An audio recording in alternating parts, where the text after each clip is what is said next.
Class में स्वागत है आपका। ये जिसमें प्राविधिक कला के अंतर्गत जो है आने वाले प्रश्नों को हम हल कर रहे हैं।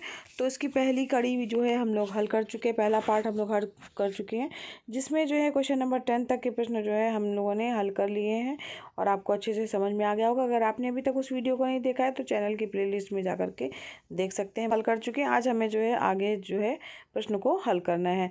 तो यहाँ पर अब नेक्स्ट हम प्रश्न जो 11वां क्वेश्चन है आपका, वृत्त का कोई भी अगर मान लीजिए हम दो व्यास ले रहे हैं तो दोनों व्यास अगर हम अनुपात कर रहे हैं तो वो हमेशा केंद्र से ही होकर के जाएंगे और वो क्या होंगे, समान ही होंगे हमेशा।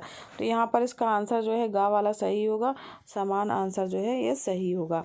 नेक्स्ट क्वेश्चन है इसका कि 3 सेंटीमीटर व्यास के वृत्त के बराबर एक आयत दी हुई है। इस आयत का आधार यदि वृत्त की त्रिज्या का 3 से 1/7 गुना है तो ऊंचाई होगी।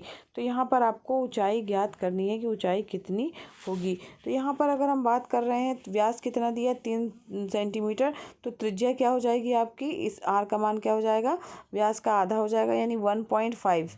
ठीक है, व्यास 3 सेंटीमीटर है तो त्रिज्या क्या हो जाएगी आपका 1.5 सेंटीमीटर हो जाएगा। तो यहाँ पर चूंकि वृत्त की बात कर रहे हैं तो वृत्त का क्षेत्रफल हो जाएगा पाई आर स्क्वायर। फार्मूला क्या होता है, पाई आर स्क्वायर। ठीक है, तो यहाँ पर आपका वृत्त का क्षेत्रफल क्या हो जाएगा, पाई का मान होता है 22/7। ठीक है, और आर का मान है 1.7, तो यहाँ पर हो जाएगा 1.7 गुणे 1.7। ठीक है, तो यहाँ पर 1.7 गुणे 1.5 गुणे 1.5, तो यहाँ पर पाई आर स्क्वायर के अनुसार जो है ये हो गया आपका वृत्त का क्षेत्रफल। अब यहाँ पर आपको दिया हुआ है कि वो आयत बना रहे हैं हम, तो आयत का आधार ये वृत्त की त्रिज्या का 3 से 1/7 गुना। 3 से 1/7 का मतलब क्या हो गया, 7 त्रिक 21 यानी 22/7 है किसका, वृत्त की त्रिज्या का यानी त्रिज्या क्या है वृत्त की 1.5। तो यहाँ पर आपका जो आधार तो ये हो गया और हमें उसकी ऊंचाई ज्ञात करनी। तो ऊंचाई हमने मान लीजिए यक्स मान ली जो कि इसके बराबर होगा। तो यहाँ ध्यान दीजिएगा 22/7 से 22/7 कट जाएगा, 1.5 से 1.5 कट जाएगा, एक्स का मान क्या आ जाएगा आपका 1.5 आ जाएगा। यहाँ पर x का मान क्या आ जाएगा आपका 1.5 से 1.5 काटने के बाद x बराबर 1.5 यानी खा वाला विकल्प इसका सही होगा। तो यहाँ पर हमने क्या किया है, पाई आर स्क्वायर निकाला है यानी किसका, वृत्त का क्षेत्रफल निकाला है, और इसके बाद आयत का जो है आधार दिया हुआ है और हमें जो है ऊंचाई ज्ञात करना है, या एक तरह से कहा जाए लंबाई दी है तो चौड़ाई ज्ञात करनी है। तो यहाँ पर त्रिज्या का 3 से 1/7 गुना त्रिज्या 1.5 है और 3 से 1/7 का मतलब हुआ 22/7। बराबर कर देंगे दोनों को, x का मान आपका 1.5 सेंटीमीटर हो जाएगा। खा वाला विकल्प जो है आपका सही होगा। अब बढ़ते हैं नेक्स्ट क्वेश्चन की ओर। 6 समबाहु त्रिभुजों के द्वारा एक षट्भुज के 6 बराबर भाग करने पर प्रत्येक त्रिभुज का शीर्ष कोण होगा। यहाँ पर 6 समबाहु त्रिभुज हैं और क्या दिया है, आकृति हमारी षट्भुज दी हुई है। ये देखिए षट्भुज में कितनी भुजाएं होती हैं, नाम से स्पष्ट है बच्चों, कितनी भुजाएं होंगी, 6 भुजाएं होंगी। तो यहाँ 6 भुजाएं दी हुई हैं। अब यहाँ पे पूछा है कि प्रत्येक त्रिभुज का शीर्ष कोण क्या होगा। तो यानी कि यहाँ पे जो कोण अंतरित हो रहा है वो कितना हो रहा है, 360 डिग्री का कोण केंद्र पर बनता है।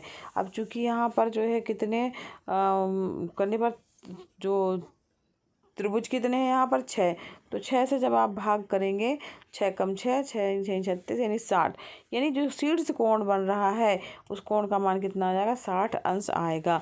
खा विकल्प इसका सही होगा। तो यहाँ सबको समझ में आ गया होगा किस तरीके से इसका आंसर निकला है बच्चों। नेक्स्ट क्वेश्चन है आपका, किसी आयत के बराबर एक वर्ग बनाने के लिए आयत की लंबी तथा छोटी भुजा का कौन सा अनुपात ज्ञात करते हैं। आयत की लंबी तथा छोटी भुजा का मध्य अनुपात ज्ञात किया जाता है बच्चों। का विकल्प इसका सही होगा।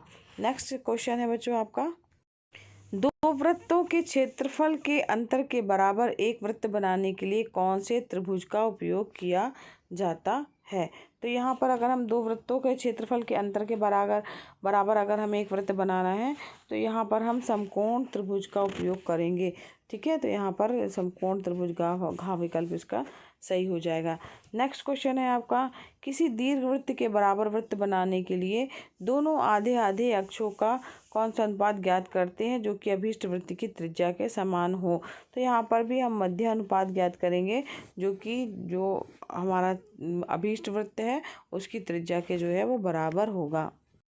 नेक्स्ट क्वेश्चन है बच्चों, समान अर्धवृत्तों द्वारा वृत्त के 6 समभाग करने के लिए उपयोग किया जाता है। अगर जो है समान अर्धवृत्त हैं तो उसके समान 6 भाग करने हैं वृत्त के, तो यहाँ पर हम किसका उपयोग करेंगे? वृत्त की त्रिज्या का उपयोग करेंगे।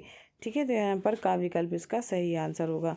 नेक्स्ट क्वेश्चन है, विकर्ण के समानांतर रेखाएं खींचकर एक समानांतर चतुर्भुज के यदि 6 सम भाग किए गए हों तो 4 आकृतियां समलंब चतुर्भुज बनती हैं। तो बताइए शेष 2 आकृतियां क्या बनती हैं? तो यहाँ देखिए समांतर चतुर्भुज है, तो सबसे पहले आप समांतर चतुर्भुज की ओर ध्यान दीजिए। ये आपका बन गया क्या? समानांतर चतुर्भुज, जिसके आमने सामने की भुजाएं क्या होती है? समानांतर होती है। अब यहाँ पर विकर्ण के समानांतर रेखाएं खींच करके, जो विकर्ण तो यानी ये हो गया आपका। अब यहाँ पर इसके समानांतर जो है वो 6 भाग करने हैं। तो यहाँ पर हमने समानांतर रेखाएं खींच दी, 1 2, कितने भाग हो गए? 3 भाग इधर हो गए, 4 5, और ये 6 भाग हो गए पूरे उसके समानांतर चतुर्भुज के। अब यहाँ पर आपको जो 4 जो है दिख रहे होंगे, जैसे ये 1 हो गया, ये 2 हो गया, ये 3 हो गया और ये 4 हो गया। ये 4 तो आपको समलंब चतुर्भुज दिख रहे हैं। ठीक है, और प्रश्न में पूछा गया है कि जो 2 आकृतियां बची हैं, ये आप देख रहे होंगे, ये दोनों जो आकृतियां बची हुई हैं वो क्या हैं? तो चित्र देख के ही आप अंदाज़ा लगा सकते हैं, बता सकते हैं कि वो आकृतियाँ क्या हैं? त्रिभुज। यहाँ पर घ वाला विकल्प सही होगा। समझ में आया आप सभी को बच्चों? नेक्स्ट क्वेश्चन है आपका, किसी आयत के बराबर समचतुर्भुज बनाने पर यदि समचतुर्भुज का लंबा विकर्ण आयत के आधार का 2 गुना है तो उसका छोटा विकर्ण आयत की ऊंचाई का कौन सा भाग होगा? तो यहाँ पर इसका मतलब है कि वो भी भाग क्या हो जाएगा? समान होगा। ठीक है, तो यहाँ पर आयत की ऊंचाई का कौन सा भाग होगा? समान होगा। अब नेक्स्ट क्वेश्चन है आपका, किसी समबाहु त्रिभुज का बाह्य कोण होता है। अब समबाहु का मतलब क्या हुआ? समान भुजाएं जिसकी हैं। अब तीनों भुजाएं बराबर हैं तो तीनों कोण भी बराबर होंगे। अब त्रिभुज के तीनों कोणों का योग कितना होता है? 180। अब तीनों कोण बराबर है यानी 3 18 यानी 60 अंश के सब कोण हैं। तो यहाँ पर जब इसका बाह्य कोण की बात कर रहे हैं तो यहाँ पर ये वाला कोण कितना है आपका? 60 अंश है। ठीक, और पूरा इस पूरे कोण का मान कितना होता है? वो होता है 180। ये तो 180 माइनस 60 कर देंगे। ठीक है, 180 माइनस 60 कर देंगे तो आपका ये वाला कोण ज्ञात हो जाएगा, क्योंकि बाह्य कोण पूछा गया है। तो 180 माइनस 60 यानी कितना हो जाएगा? 120 अंश जो है वो क्या हो जाएगा? आपका बाह्य कोण हो जाएगा। समझ में आया सबको बच्चों? ठीक है, तो इसी तरीके से इसके इम्पॉर्टेंट प्रश्न हैं सारे बहुविकल्पीय, जो कि आपके एग्ज़ाम की दृष्टि से इम्पॉर्टेंट है। तो इनको आप अच्छे से तैयार कर लीजिएगा।